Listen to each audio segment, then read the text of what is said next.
गंबट वेझो चोर दुकान की छत पटे रोक रक़म ऐं ॿियो सामान चोरी करे फरार थी विया आहिनि। ॻोठ गुलाम जाफ़र ॼामड़ो में अणॼातल चोर दुकान की छित पटे रोक रक़म ऐं ॿियो सामान ॿुहारे विया।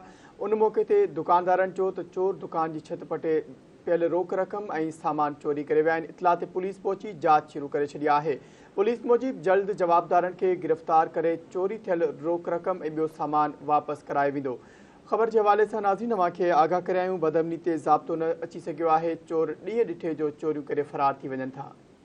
ॻोठ गुलाम जाफ़र ॼामड़ो में अणॼातल चोर दुकान की छित पटे रोक रक़म ऐं ॿियो सामान ॿुहारे विया। उन मौक़े ते दुकानदार चयो त चोर दुकान की छित पटे पियल रोक रक़म ऐं ॿियो सामान चोरी कयो आहे। इतला ते पुलिस पहुची जांच शुरू करे छॾी आहे। पुलिस मूजिब जल्द जवाबदारनि खे गिरफ़्तार करे चोरी थियल रोक रक़म ऐं ॿियो सामान वापसि कराए वेंदो। इन वाल अपडेट मालूम कंदासीं। असां सां गॾु टेलीफोन लाइन ते मौजूद आहे धरती टीवी जो रिपोर्टर मुमताज़ मेमण। जी मुमताज़, आगाह कजो इन हवाले सां। ॾिसो, मां तव्हांखे ॿुधाईंदोमांव त गंबर शहर ऐं भरत में जेका बदअमनी जी बाहि आहे उन में जेको अञा ताईं ज़ाब्तो न आहे सघे।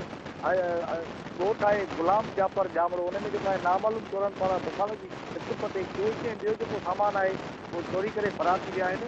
मां तव्हांखे ॿुधायां त दुकान में पयल कैश ऐं ॿियो सीधो सामान छित पटे जेको आहे चोरी कयो आहे। जेको दुकान मालिक आहे जानिम ॼामड़ो, उनजो चवणु हुयो त जेके चोर हुया उहो दुकान में पयल सामान सॼो खणी विया आहिनि।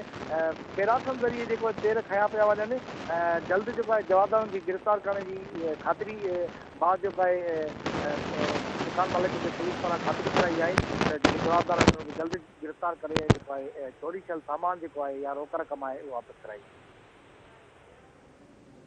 जी मुमताज़, अव्हां जी वॾी महिरबानी।